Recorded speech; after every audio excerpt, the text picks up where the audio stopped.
नमस्कार मित्रांनो. मागच्या व्हिडिओत आपण पाहिलं की शेअर कसा बाय करायचा. पण शेअर बाय करण्यासाठी काही पॅरामीटर्स लागतात.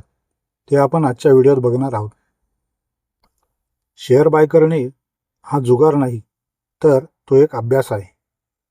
जेव्हा आपण मोबाईल घेतो तेव्हा रॅम आणि कॅमेरा तपासतो. मग शेअर घेताना फक्त नाव का बघतो?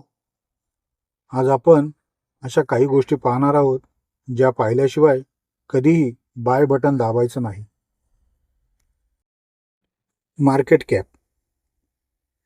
कॅप म्हणजे कंपनीची आजची बाजारातील किंमत. 1. लार्ज कॅप, मोठ्या आणि सुरक्षित कंपन्या, उदाहरणार्थ रिलायन्स. 2. मिड कॅप, वेगाने वाढणाऱ्या कंपन्या. आणि 3. स्मॉल कॅप, छोट्या कंपन्या जिथे रिस्क जास्त असते. तुमचा पहिला शेअर शक्यतो लार्ज कॅप असावा, कारण वादळातही त्या कंपन्या टिकून राहतात. स्टॉक पी म्हणजे प्राईस टू अर्निंग्स. सोप्या भाषेत सांगायचं तर कंपनीला 1 रुपया कमवण्यासाठी तुम्ही किती रुपये द्यायला तयार आहात. जर पी खूप जास्त असेल तर शेअर महाग असू शकतो, आणि जर पी कमी असेल तर कदाचित तुम्हाला शेअर स्वस्त मिळतो. पण लक्षात ठेवा, खूप जास्त पी असलेला शेअर नेहमीच वाईट नसतो. तो ग्रोथचे लक्षणही असू शकतो. ROCE हे सर्वात महत्त्वाचं आहे. ROCE म्हणजे रिटर्न ऑन कॅपिटल एम्प्लॉईड, म्हणजे कंपनीने व्यवसायात लावलेल्या एकूण भांडवलावर किती टक्के नफा कमावला. जर ROCE 15% जास्त असेल तर समजा कंपनी आपली पैसे हुशारीने वापरत आहे.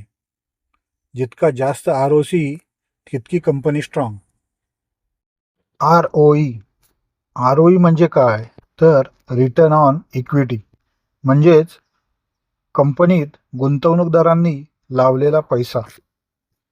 कंपनी स्वतःचे पैसे वापरून किती टक्के नफा कमवते हे ROE सांगते. सहसा 15% जास्त ROE असलेली कंपनी गुंतवणुकीसाठी उत्तम मानली जाते. हे एका रिपोर्ट कार्ड सारखे आहे, जे कंपनीची कार्यक्षमता दर्शवते. पुढचा भाग आहे फेस व्हॅल्यू.